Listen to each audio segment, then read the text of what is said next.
The Infiniti QX80 is all new for the 2025 model year, and in this video I'll cover the exterior, the interior, take it for a drive and see what it's like out on the road, as well as talking about the kind of fuel economy you can expect and the pricing and how it compares to the competition.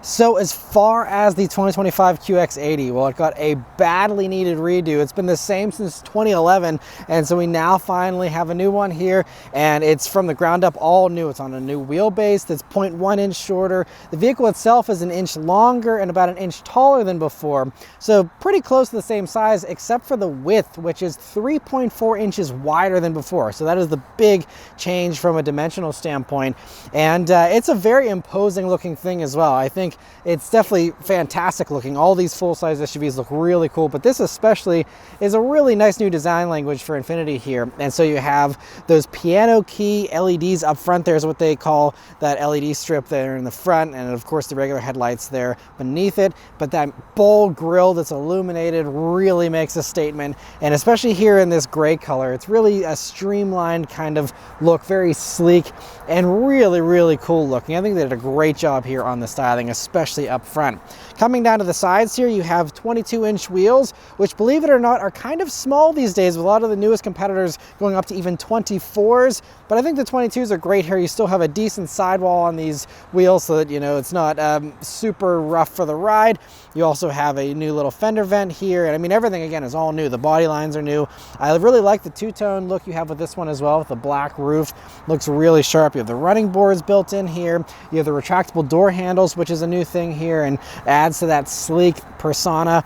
And then going out to the back there, you have, you know, a really nice piano key kind of theme once again for those taillights. And I also really like the autograph emblem there on the, you know, D-pillar area, and you know, just a really nice back end. I mean, nothing crazy, but I do think that they did a better job on space utilization compared to the last generation, because you have a decent amount of extra cargo space, even though this is only 1 inch longer than before. So they did a really good job of optimizing that rear styling, in my opinion, as well. And so overall, just, yeah, a really nice redo from a styling standpoint here for 2025. This brand new interior in the 2025 QX80 is really impressive, and very high tech, and just very plush, and just really good in most ways. So as you can see, you have a double 14.3 inch screen array, and that is really impressive. Now, there are some brand new competitors that have even more screens, walls of screens, in fact. So this, unfortunately, even though this is brand new and fresh, is already a little bit behind the top competitors in this segment. But it's really impressive. This whole dashboard, especially this one, this autograph trim being the top one, with this red leather, and you know, you have this open pore wood with the metal pinstriping in it.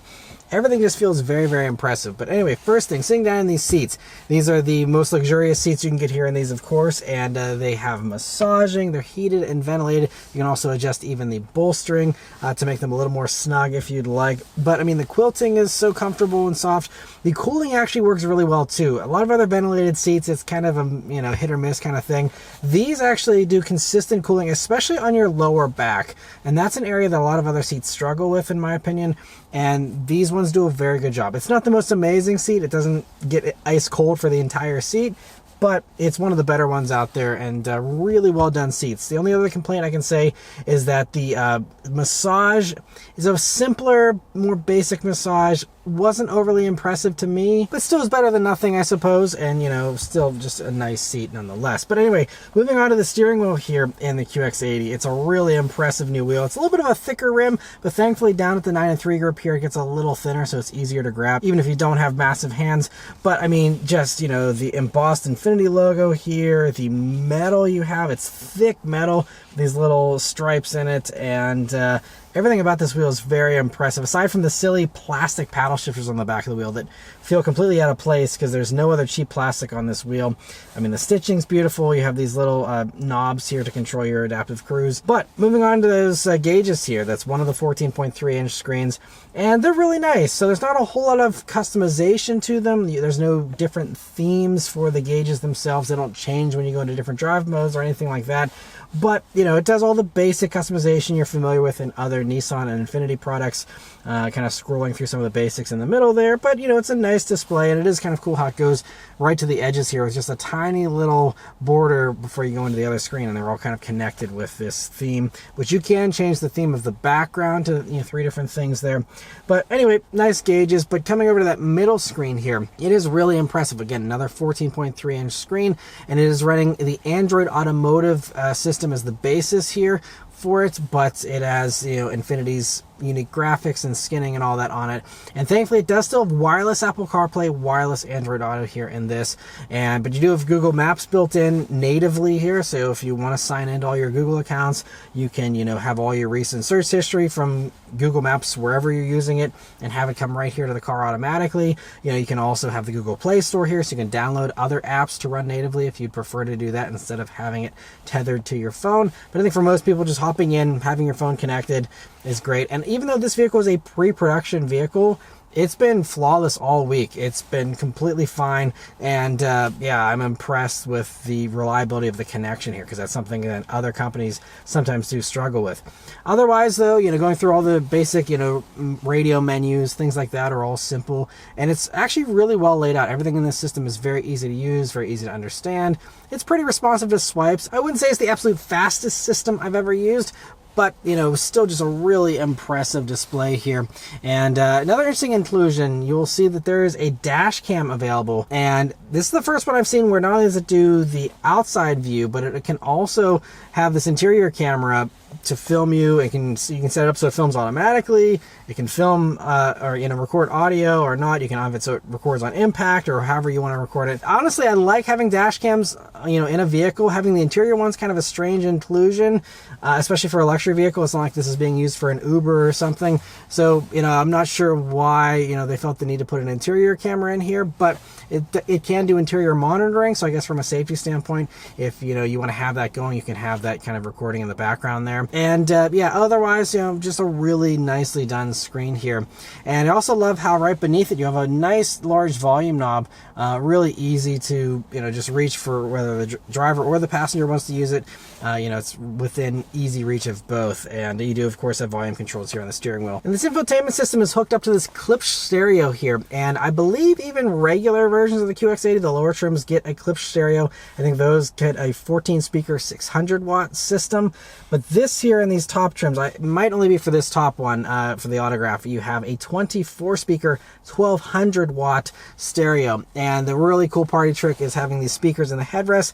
These speakers, unfortunately though, they don't play music. They only play navigation instructions or phone calls. So if you want to have a more private phone call, supposedly you can have that with this. I mean, I still feel like it's a speaker. It's not like it's completely isolated from everyone else.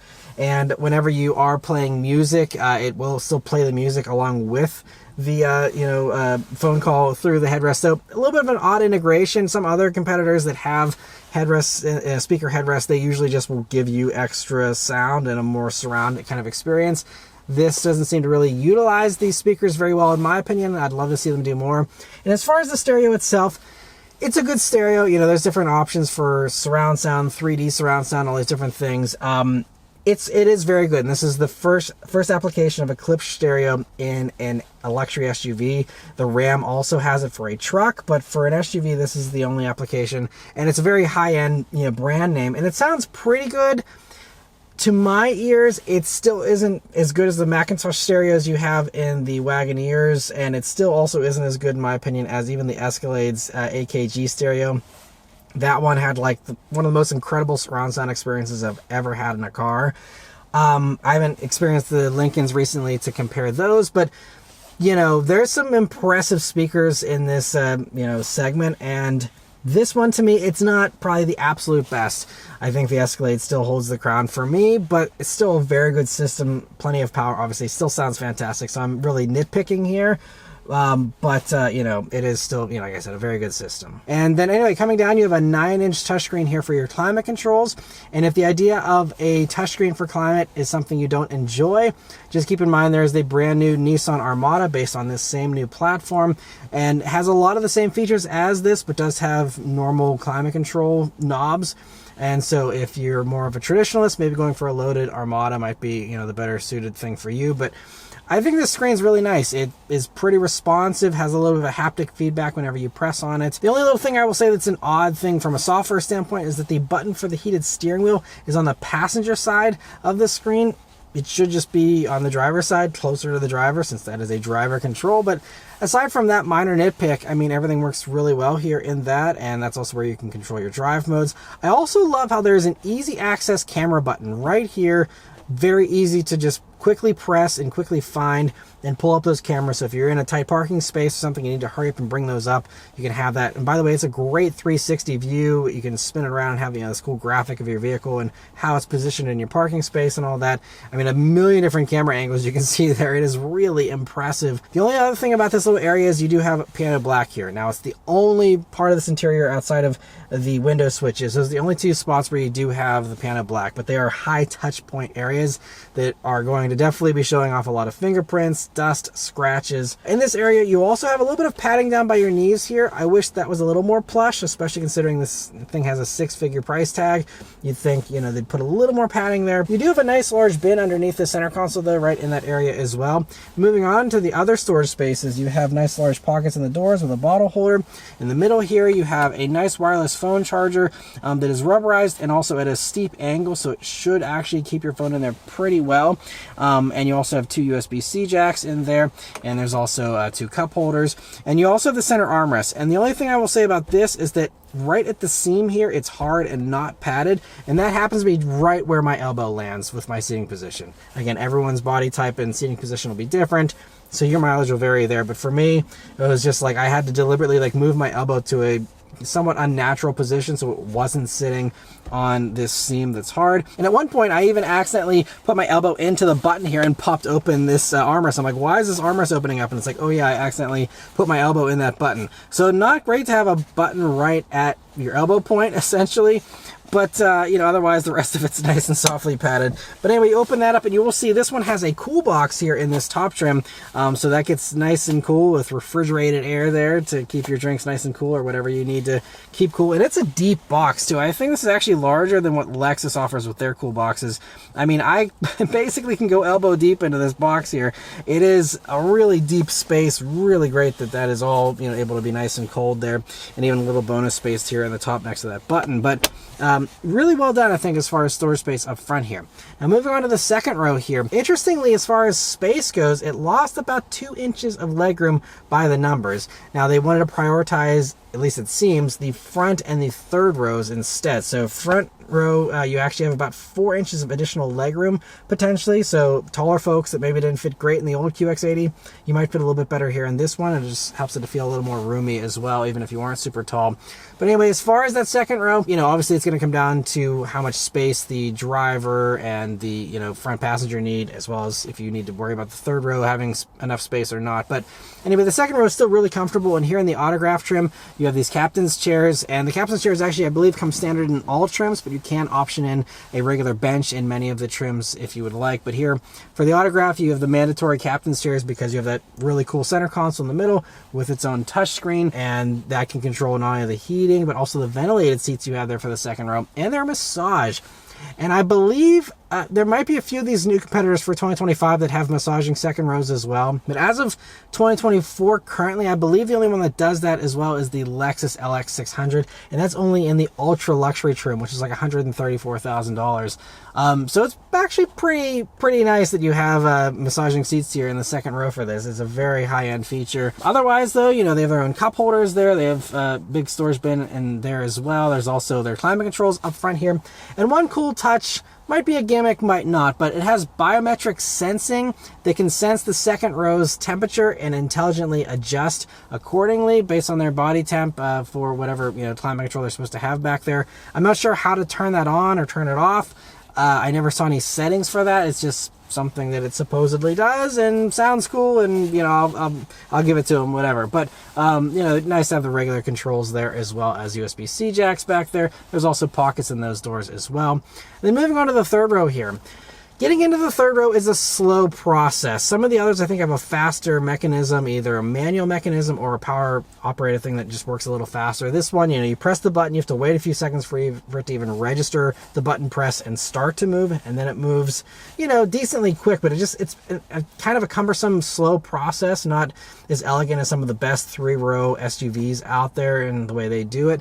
But anyway, once you are back there, you do have, I think they said, a couple inches of extra legroom compared to the last generation. I think it's also up by nearly about 4 inches. And I'm 5'9", and me sitting with that second row seat in its default position that it goes back to whenever you power it back, I still have actually like about an inch or two of legroom to spare. I was pleasantly surprised. This is a big third row and rivals, the best from all the other, competing vehicles out there. And so a really well done third row, honestly. They also have heating back there, which is something that not a lot of other third rows offer. And you also have USB-C jacks back there, cup holders.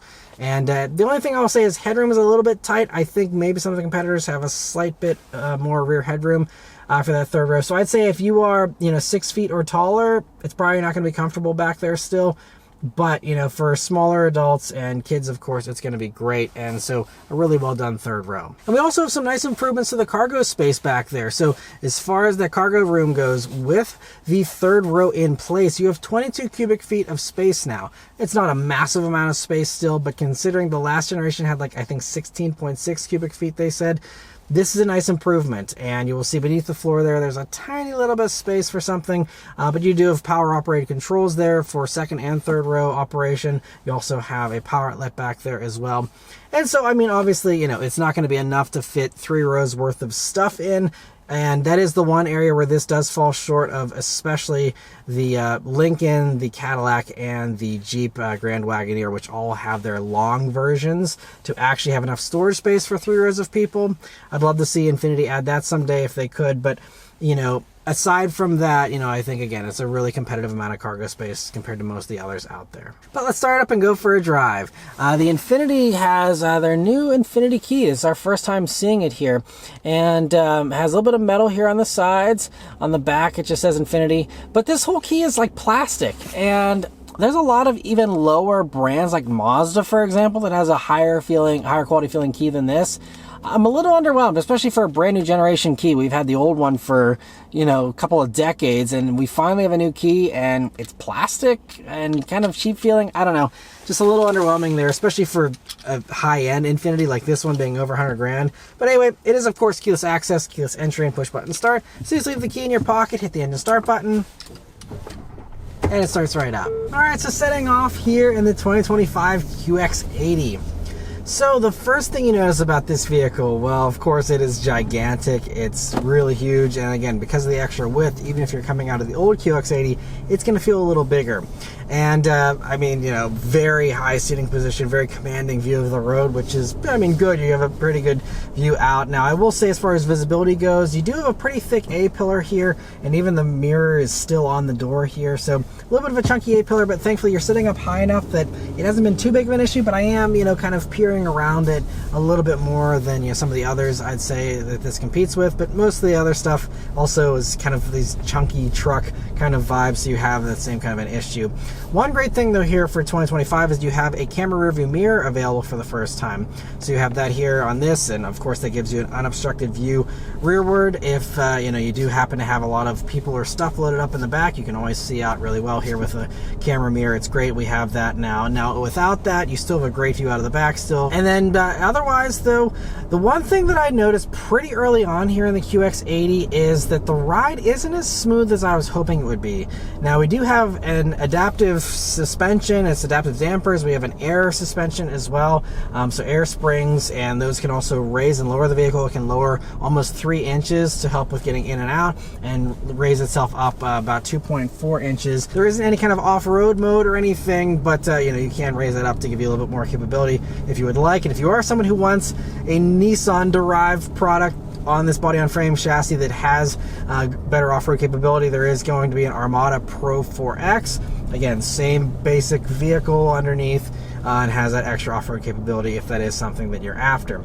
Now, otherwise though, You know, even on minor bumps, you feel a lot more of those body-on-frame little jitters on this compared to the best competitors, in my opinion. I think the Escalade does a better job of kind of smoothing over a lot of that stuff, as does even the Grand Wagoneer, in my opinion. It just seemed a little smoother. I was just kind of surprised. I was going over like manhole covers and stuff, and I was like, man, like this is kind of jarring. Like usually, you know, that's a little more buttery smooth than most of the competitors. Even the Navigator was like really soft. I think that, from my memory, is one of the best. And so pretty much everything, I think, rides a slight bit smoother than this. Now it's nice and quiet in here and pretty refined, but yeah, just wasn't expecting the ride to be quite as firm, because they also increased the torsional rigidity here and increased the stiffness to this whole platform, which should have allowed them to, you know, have a little bit more of a, you know, more relaxed kind of ride. But anyway, I put it into the sport mode here, and let's turn down onto this back road and see how this behemoth accelerates. Here we go.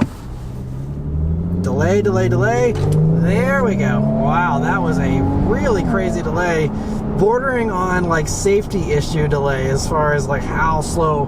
I was floored for a solid like probably 3 or 4 seconds before it finally figured out what gear it wanted to be in and accelerated. And even, yeah, it's honestly a little bit slow to react, you know, even now that I'm up at speed, to give me a downshift. So anyway, as far as the powertrain combo here, it's the 3.5 liter twin turbocharged V6 that has been swapped in to replace the old V8, and it does a good bit of extra power here. 450 horsepower now and 516 pound-feet of torque, and that is 103 extra pound-feet of torque, and you're going to really feel that, especially if you're coming out of the old vehicle. A lot more punch, and because it's a turbo setup, you get that punch down low in the RPM range here, so it really gives you a nice shove versus the old V8 really having to work harder to, you know, go up to speed there.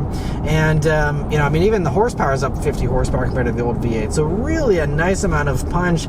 And I mean, you know, Infiniti's not the only one to go to a twin-turbo V6. Lincoln has done the same, as has Lexus, and also now even Jeep with the Grand Wagoneer. So if you want a V8, the last holdout is going to be the Escalade. And I didn't see any 0 to 60 time listed, but, you know, count on it being the same kind of acceleration as everything else in this segment. That, you know, it does very similar power and all that. But it should be, again, appreciably higher performing off the line, again, assuming the transmission actually cooperates. And speaking of that transmission, we now have a 9-speed automatic here in this versus the old 7-speed you used to have in the QX80s. And I mean, you know, more gears should give you better fuel economy, and we do get a little bit better fuel economy on the highway. I'll talk about that in a little bit. But just wished, again, it was quicker to react and a little bit more responsive for this brand new transmission. But anyway, coming up some corners here we always take. Let's see how the QX80 handles on these 22-inch wheels. Again, it's not a sports car or anything, but, you know, it does have the sport mode here. And we do have, you know, this 4-wheel drive system that they say uses similar logic to the GTR, amusingly, even though that is an all-wheel drive system. This is a 4-wheel drive system. Now, there is no dedicated low range or anything like that. I mean, it does say 4 high on here, but you know, otherwise there's just the all-wheel drive auto mode, but there is no 4 low that I can see, at least. Maybe there's another way to get into it or whatever, but you know, the 4-wheel drive system, though, is still an option. You can get rear-wheel drive as a, you know, base kind of configuration in these, and when you're in those lower trims, if you want to go for the 4-wheel drive, it's an extra $3,100, so pretty significant increase there. But anyway, as far as how it feels here with the handling, so you do have a little bit of a stiffer steering feel here in the sport mode. And, you know, that's pretty much about it. I mean, they did kind of stiffen up the dampers a little bit. We've unfortunately cut up the traffic already, but I mean, again, I'm not going to review this like a sports car. So, I mean, what I can say is that, you know, it's pretty flat. I was actually pretty impressed. I've been driving this vehicle almost 200 miles already this week. I've been pretty impressed with just how flat it is and how well controlled it is, especially compared to the old generation, which, again, was on very ancient bones. I mean, that old one was not very well done, you know, as far as handling goes. It just was showing its age, you know, and so now with this modern platform with, you know, modern suspension controls and you know, just the more sophistication we have here, it's miles better. And so again, if you are upgrading out of the old QX80 or even any other older body-on-frame, you know, luxury SUV, this is going to handle much, much better, and you're going to notice that for sure. And so, you know, as we step on it coming out of a corner, I mean, it puts down power well there. Like, there was a little bit of gravel on the road there, and it didn't even light up the traction control light or anything. It was able to, you know, grip and go, and, you know, puts down the power very well. You also even have like a snow mode here in addition to like a tow mode, which, by the way, you can still tow 8,500 pounds in these, same tow rating as the old one. But, you know, you have various modes here. There's an eco mode, even if you would like to try to get good efficiency out of this thing. And there's also even a personal mode, so you can custom tailor that if you would like. But, you know, I'm still impressed as we're at some slightly higher speeds here on a little bit of a rougher road. You hear a little bit of the road noise, and they did add more sound deadening this year, but it's pretty serene, pretty quiet, and just a really nice cruiser. Again, we did a lot of driving in this week with the family, and it's been a really nice family hauler, and, you know, feels very luxurious, aside from, again, the occasional rough bump whenever, you know, the suspension can't soak things up as well as I would like. And now out on the highway here in the QX80, I have the ProPilot Assist 2.1 system running, which is, as you can see, a hands-free system. And this is one of the big deals about this vehicle, is that it's, you know, one of the first here in the States to introduce this, you know, hands-free driving. And interestingly, it is working really well right now, but it hasn't worked consistently this week. I don't know if it's just the highways around me that aren't mapped very well. Like, okay, well, now it's telling me to keep my hands on the wheel, HD map under maintenance. So I'm hoping they improve the amount of roads that are mapped in the future so that you can do this more than, you know, for a few seconds there. But that's been my experience here this week with this, is that it works for a couple of minutes at a time if you're lucky, and then it turns off, and it's not reliable assistance. It is a far cry from Super Cruise with Cadillac and GM offers, with that, you know, being the perfect system right now, currently the best system out there, at least, where that does, you know, the full-blown like automatic lane changes. It does reliable super cruising on not only highways but even some regular 2-lane roads now.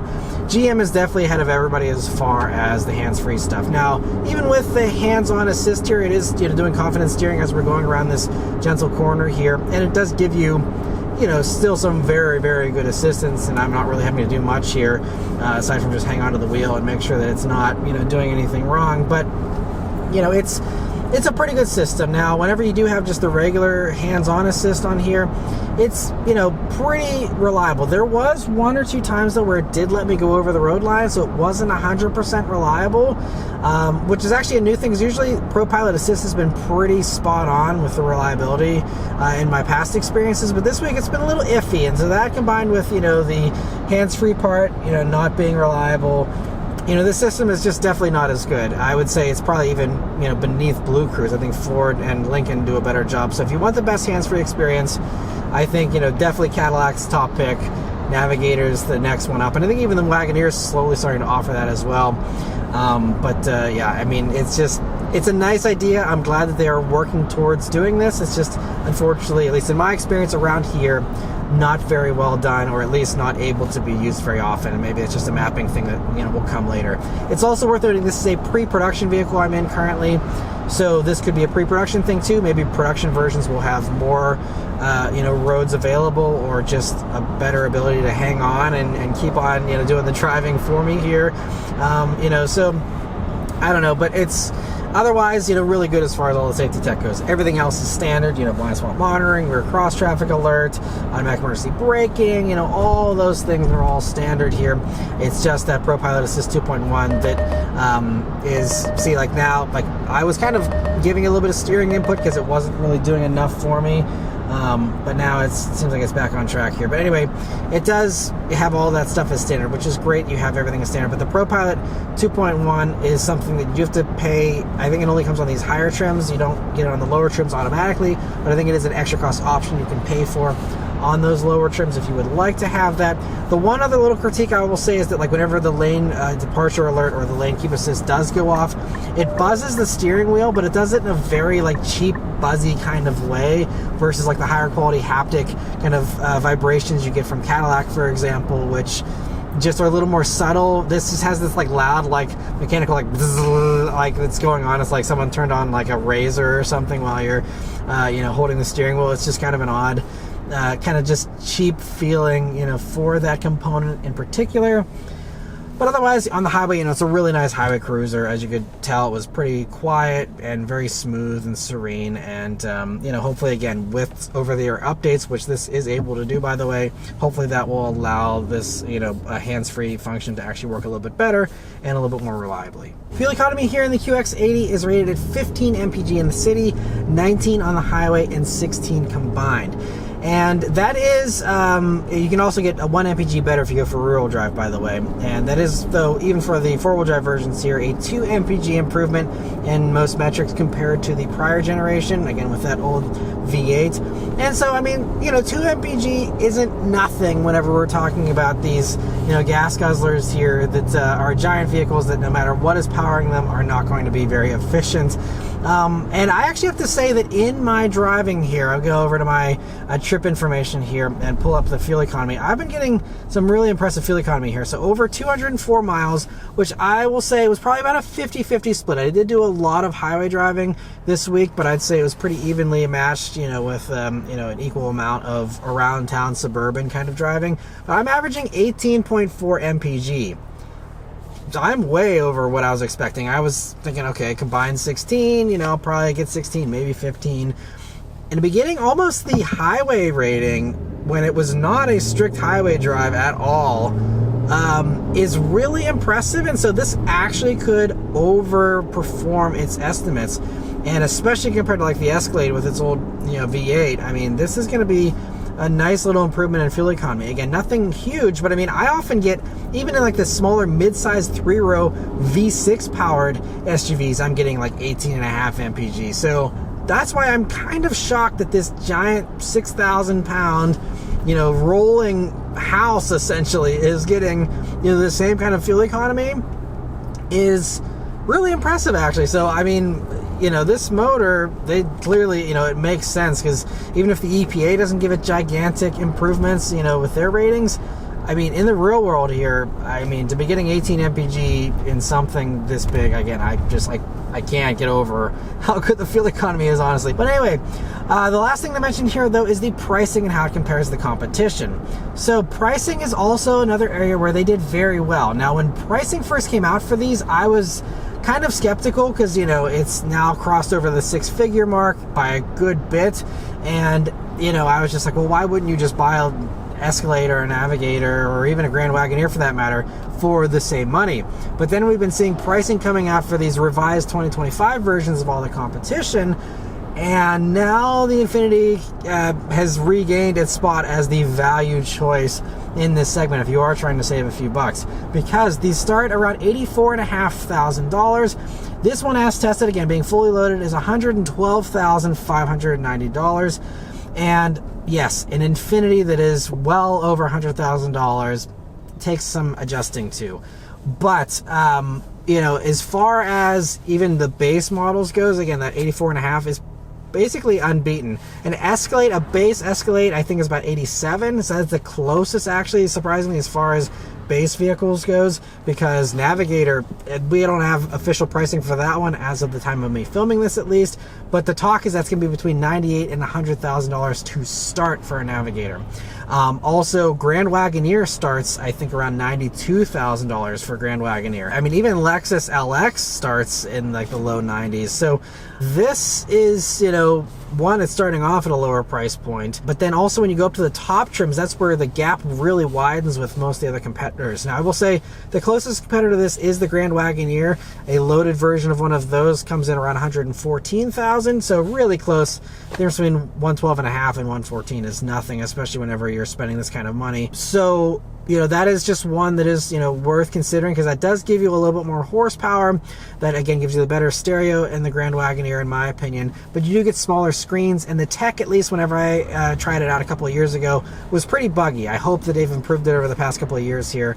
But I've heard some glitches with those Grand Wagoneers, potentially. And so, if that is been fixed, then I think Grand Wagoneer is a really solid pick. It also is the best performing as far as crash tests recently. They haven't tested the Infiniti yet, but the IAHS just tested all the other big large full-size SUVs like this, and the Wagoneer came out as the best performer there. So Grand Wagoneer I think is a solid choice as long as the tech has, you know, had the bugs worked out of it. But otherwise, you know, Escalade again kind of makes some sense if you are okay with these lower trims. I think Escalade is just a really strong competitor. It always has been. It's kind of been the king of this segment, I think, to most people, you know, for its entire existence. And for 2025 here, that gets a 55-inch, almost pillar-to-pillar display. It even outdoes the 2025 Navigator, which gets its own refresh for 25. But the Escalade beats everyone on screen size, and that screen is standard even on the base version. And so the Escalade to me is still the one to beat. Again, I think the ride is still a little bit better. The V8, even though it's not the most powerful or the most efficient, is more familiar, and for a lot of people it's nice to have that V8 still. And again, Escalade's just really well done, a lot of really good packaging. There also has that fantastic Super Cruise system I mentioned. You know, there's a lot going for Escalade, but the thing with Escalade is a loaded one of those comes into about $122,000. So a good almost 10 grand more than this. But depending on which trim you're getting, if you're not shopping top trims and you're, you know, going for a lower trim, Escalade could make sense or it could not. It just also comes down to your deal. Infiniti dealers typically, you know, are more willing to deal in general, so MSRP might be irrelevant for this vehicle. Maybe in reality, everyone's going to get a better deal on this than the competitors regardless. But, you know, as far as MSRPs, that's what I have to judge off of for these videos. You know, Escalade could be, you know, a close competitor potentially.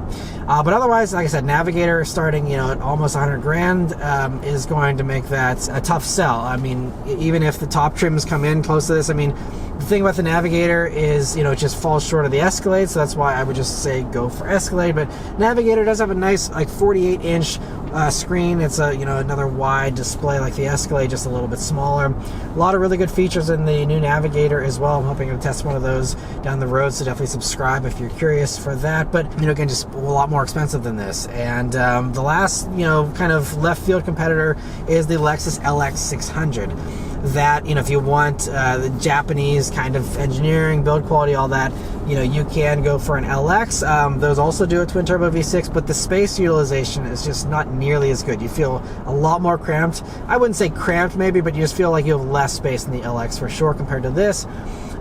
The tech is not nearly as good. It's kind of underwhelming as far as the tech, especially these days in the LX. But again, packaging is just, it's tighter with the space. And if you want massaging second row captain's chairs in that, you got to go for the ultra luxury version, which is like $134,000. But it was just hilarious how there was like hardly any second row legroom in that thing. Not even to mention third row. So LX just isn't a very good competitor. No matter what. So even if you do get a discount on one, I'd still rather have the Infiniti all day, every day over the LX as well. But yeah, so I mean, I guess at the end of the day, you know, this is still, in my opinion, the best value in this segment. This just straight up beats everyone from a base price standpoint, from a fully loaded standpoint. This is the one that undercuts everybody. And, you know, it used to be like you could make excuses and say, oh yeah, but you know, it's an old Infiniti and it's, you know, this old V8, old interior, blah, blah, blah. But that's not the case anymore. This has now caught up with the competitors, you know, very comparable, you know, as far as tech, even if it's not quite as impressive as the others. It gives you really good tech, really good comfort, great looks, the brand new powertrain, which is really good. And they've just done a really good job of, you know, enhancing this vehicle to bring it up to speed finally after, you know, many, many years of, you know, being well behind all the competition. So great job Infiniti on upgrading the QX80 here, and I think these are going to sell very well for people who, again, are used to pre-2025 pricing on these, you know, large SUVs where it was like you get a really nice one for 100 grand. Now it's like, well, make that 120, you know. And so I think this coming in at that lower price point is going to really convince some people to be like, maybe I don't need the Escalade or the Navigator this time. I can you know, save 10 grand, get this, and still have a very, very nice vehicle and not really, you know, very much compromise. So anyway, that's all of my thoughts here on the QX80. Let me know your thoughts on it in the comments below. Huge thanks to Infiniti for providing me here with this vehicle to review for you guys today. Yeah, thank you all very much for watching, and I'll see you guys in the next one. Take care.